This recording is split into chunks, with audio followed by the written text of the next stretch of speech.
Spending time online via computers, tablets, and smartphones, and adults are not the only ones being sucked into the ever-growing world of social media. Age limits have not kept kids away from Facebook, Twitter, and other websites. We have an audience full of young people, and I bet they're all on Facebook, aren't you? Everybody? Who's not? Yes, they are. Therapist and addiction specialist Dr. Gregory Jantz explores the hunger for internet connection in a new book called Hooked. Dr. Jantz is here to help us navigate the thin line between connected and overloaded. Ooh. And you know what I love is that you're not trying to tell us this is bad. You're just saying, let's figure this out. If you don't mind, I just got a tweet. He honestly did, this minute. So that's what it can do to us. I love these things because they're all tools, but I don't know a parent who isn't worried about trying to talk to a kid who's also trying to have a conversation, or a kid who thinks their mom's on Facebook too much, or whatever. I had a point of revelation. Now, I don't know if you remember, but some time ago, I had my two boys, who are now 9 and 12, in this studio. Yes. And we brought all of our devices with screens. We had 18 devices in our home, from laptops to cell phones to the DSs. Not that we used them all at the same time. Right. But you know you've got them, and they're an option. That experience inspired me to write this book, Hooked. Really? Yes, because I started to watch how technology was affecting my family. And we have people who come in who are really, truly technology addicts. I mean, they will go through withdrawal, they'll get sweaty. Because when somebody comes to us, we lock everything with a screen in a safe. Really? Yes. And people go through withdrawal. During your session. Can you imagine not getting to you're on Twitter? Can you imagine not tweeting? Can absolutely imagine it.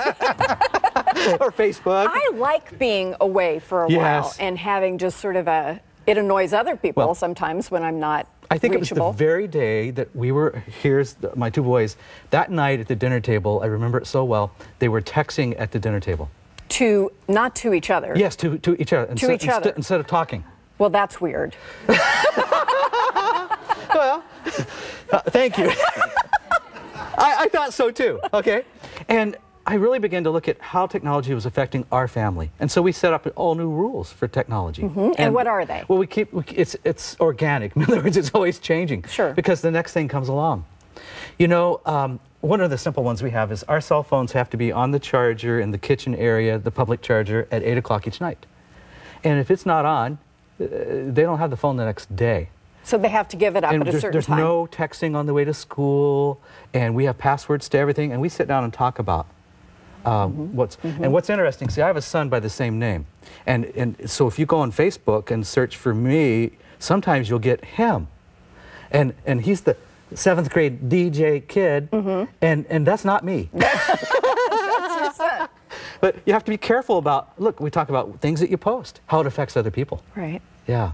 Now, let's talk about how we define addiction, because there is, you know, a necessity to use this device for work or whatever it is. And some people use it a lot, but there's a line separating that from what you would call addiction. Okay, here it is. Here's the latest. Let me pull it out of the pocket. Okay. This is as of this morning. 48% this morning of 18 to 35-year-olds who are on Facebook, first thing they did was go to check their Facebook awakening. First thing they did First thing in the morning. Today. So that's about 50% of 18 to 35-year-olds who are on Facebook. Now, there's 500 million of us on Facebook. If you take the world's population, that equals 1 out of 13 people are on Facebook. That's an awful lot of people. Isn't it? And so then we look at the United States.